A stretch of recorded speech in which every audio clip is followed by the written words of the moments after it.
ያለ ሐኪም ትዕዛዝ በጭራሽ መወሰድ የሌለባቸውን አደገኛ መድኃኒቶችን ይዤላችሁ መጥቻለሁ። እነዚህን መድኃኒቶች ያለ እውቀትና ያለ ክትትል መውሰድ ለከባድ ጤና ችግር ሊያጋልጥ ይችላል። ስለዚህ እስከ መጨረሻው ድረስ አብራችሁን ቆዩ።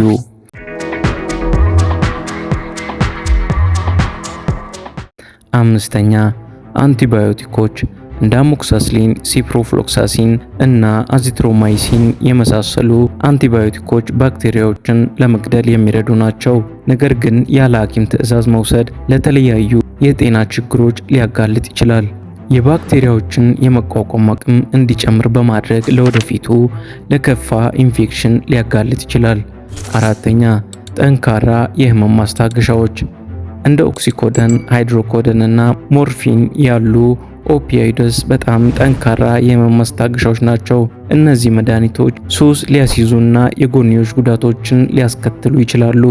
የትንፋሽ ማጠር፣ የሆድ ድርቀትና ሞትን ሊያስከትሉ ይችላሉ። ሶስተኛ የአእምሮ ጤና መድኃኒቶች ብዙ ጊዜ ወጣቶች ሰውነትን ለመገንባት በተደጋጋሚ ይጠቀማሉ። እንደ አንቲዲፕሬሰንት፣ አንቲ አንዛይቲ እና አንቲ ሳይኮቲክ ያሉ መድኃኒቶች የሐኪም ክትትል ግዴታ ያስፈልጋቸዋል። ሁለተኛ የደም ግፊት መድኃኒቶች እንደ ሊስኖፕሪል፣ አምሎዶፒን እና ሜታፕሮሎል ያሉ መድኃኒቶች የሐኪም ቁጥጥር ያስፈልጋቸዋል። ያለ ሐኪም ቁጥጥር መውሰድ የደም ግፊትን ወደ አደገኛ ደረጃ ሊያደርስ ይችላል። አንደኛውን ከመናገሬ በፊት ይህን ቻናል ሰብስክራይብ እንዲሁም ላይክ ማድረግ እንዳይረሳ።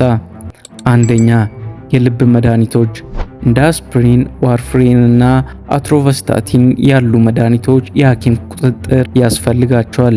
ያለ ሐኪም ቁጥጥር መውሰድ የልብ ችግሮችን ሊያስከትል ይችላል። ማንኛውንም አይነት መድኃኒት ከመውሰዳችሁ በፊት የሐኪም ትዕዛዝና ክትትል ያስፈልገዋል። በተለምዶ የምታደርጉት ነገር ዋጋ ሊያስከፍላችሁ ይችላል። ስለዚህ ማንኛውንም መድኃኒት ከመውሰዳችሁ በፊት ሐኪምን ማማከር፣ ካልሆነ የሕክምና ዕውቀት ያለውን ሰው መጠየቅ። ወደፊት ከሚያጋጥማችሁ የጤና ችግሮች ራሳችሁን ጠብቁ። ቪዲዮ ጠቃሚ ሆኖ ካገኛችሁት ሰብስክራይብ እንዲሁም ላይክ ማድረግ እንዳይረሳ። ለተጨማሪ የጤና ሁኔታዎችን እንድታሻሽሉና ቁም ነገር አዘል መልእክቶችን ለማግኘት ሰብስክራይብ በማድረግ ቤተሰብ መሆን ትችላላችሁ። ሐሳብ አስተያየታችሁን ኮሜንት ላይ አስቀምጡልኝ። በቀጣይ ቪዲዮ እስከምንገናኝ ድረስ ኢትዮጵያ ለዘላለም ትኑር።